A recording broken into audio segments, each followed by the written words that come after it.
ਮਤਲਬ ਲੇਕਿਨ ਇਹ ਜਿਹੜਾ ਪਾਣੀ ਦਾ ਇੱਕ ਬਿਹਤਰੀਨ ਇਹਨਾਂ ਦਾ ਨਿਜ਼ਾਮ ਹੈ ਬਹੁਤ ਅੱਛੇ ਤਰੀਕੇ ਨਾਲ ਤੇ ਉਹਨੇ ਦੇ ਤਾਂ ਹੀ ਤੇ ਇਤਨਾ ਰਸ਼ ਰਹਿੰਦਾ ਹੈ ਨਾ ਠੀਕ ਹੈ ਲੋਕਾਂ ਨੂੰ ਅੱਛਾ ਲੱਗਦਾ ਹੈ ਇਹਦੀ ਵਜ੍ਹਾ ਤੋਂ ਫਿਰ ਉਹ ਬਿਹਤਰੀਨ ਨਿਜ਼ਾਮ ਬਜ਼ੁਰਗ ਫਰਮਾ ਰਹੇ ਨੇ ਕਿ 15 ਸਾਲ ਹੋ ਗਏ ਨੇ ਸਾਡੇ ਸਵਿਮਿੰਗ ਪੂਲ ਨੂੰ। ਜੀ ਜੀ ਵਾਕਈ 15 ਸਾਲ ਹੋ ਗਏ। ਇਹ ਸਰ ਤਕਰੀਬਨ ਇਤਨੇ ਤੇ ਸਾਲ ਹੋ ਹੀ ਗਏ ਹੋਣੇ ਨੇ ਕਿਉਂਕਿ ਬੜੀ ਦੇਰ ਦਾ ਬਣਿਆ ਜੀ ਅਸੀਂ ਤੇ ਫਿਰ ਜਿਉਂ ਹੀ ਬਾਹਰੋਂ ਵਾਪਸ ਆਏ ਤੇ ਉੱਥੇ ਤੇ ਜਿਹੜੇ ਬਜ਼ੁਰਗ ਨੇ ਇੱਥੇ ਦੇ ਮਾਲਕ ਨੇ ਉਹ ਤੁਹਾਡੇ ਨਾਲ ਆਵਾਮ ਨਾਲ ਬੱਚਿਆਂ ਨਾਲ ਕੋਆਪਰੇਟ ਕਰਦੇ ਨੇ? ਜੀ ਬਹੁਤ ਅੱਛਾ ਕੋਆਪਰੇਟ ਕਰਦੇ ਨੇ ਉਹ ਦੇਖ ਰਹੇ ਹੋ ਨਾ ਹਾਨੇ ਬਣੇ ਨੇ ਉਹਨਾਂ ਦਾ ਅੱਜ ਤਾਈਂ ਕਿਸੇ ਦੀ ਕੋਈ ਚੀਜ਼ ਆਖੋ ਨੇ ਤੀਲਾ ਤੱਕ ਵੀ ਕਿਤੇ ਜ਼ਾਇਆ ਹੋਵੇ ਬਿਸ਼ਾਕੋ ਬਹੁਤ ਅੱਛਾ ਇਹਨਾਂ ਦਾ ਇੰਤਜ਼ਾਮ ਹੈ ਇੱਕ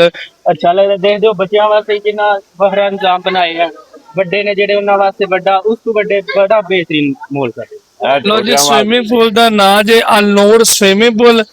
ਤੇ ਇੱਧਰ ਆ ਜਾਓ ਤੁਸੀਂ ਜ਼ਰਾ ਇਹ ਬੱਚੇ ਵਿਖਾ ਸਕਦੇ ਹੋ ਇਹ ਵੇਖੋ ਬੱਚੇ ਨੱਸ ਗਏ ਨੇ ਪਾਣੀ ਦੇ ਵਿੱਚ ਦੁਬਾਰਾ ਫੇਰ